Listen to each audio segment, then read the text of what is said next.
মিশরের বিপক্ষে গত সপ্তাহে প্রীতি ম্যাচে গ্যালারি থেকে মুসলিম বিরোধী স্লোগান ভেসে আসার ঘটনায় স্প্যানিশ ফুটবল ফেডারেশনের বিরুদ্ধে শাস্তিমূলক ব্যবস্থা গ্রহণে তদন্ত শুরু করেছে ফুটবলের নিয়ন্ত্রক সংস্থা ফিফা। স্পেনের বার্সেলোনার আরসিডি স্টেডিয়ামে সেই ম্যাচে কিছু সমর্থকদের কণ্ঠে ভেসে আসে মুসলিম বিরোধী স্লোগান, যদি তুমি না লাফাও তবে তুমি মুসলিম।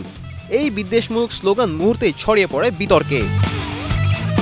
ঘটনার পর নড়ে চড়ে বসেছে ফুটবলের সর্বোচ্চ নিয়ন্ত্রক সংস্থা ফিফা।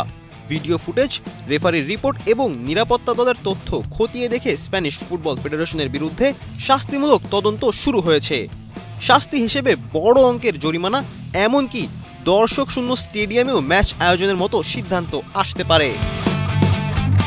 শুধু ফিফাই নয়, বিষয়টি তদন্ত করছে স্থানীয় পুলিশ। টানা সপ্তমবারের মতো বেস্ট টিস্যু পেপার ব্র্যান্ড হিসেবে স্বীকৃতি পেয়েছে বসুন্ধরা টিস্যু। এই ঘটনায় তীব্র নিন্দা জানিয়েছেন স্প্যানিশ ফেডারেশনের সভাপতি এবং জাতীয় দলের কোচ। তবে সবচেয়ে বেশি আঘাত পেয়েছেন তরুণ তারকা লামিন ইয়ামাল। মুসলিম পরিবারে জন্ম নেওয়া এই প্রতিভাবান ফুটবলার ম্যাচ শেষে নিজের অনুভূতি প্রকাশ করেন সামাজিক যোগাযোগ মাধ্যমে। তিনি বলেছিলেন, আমি একজন মুসলিম, আর এই ধরনের স্লোগান আমার জন্য চরম অবমাননাকর।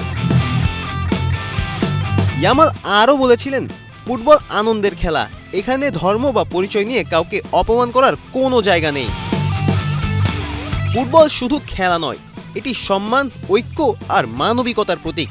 আর সেই মূল্যবোধই আজ প্রশ্নের মুখে।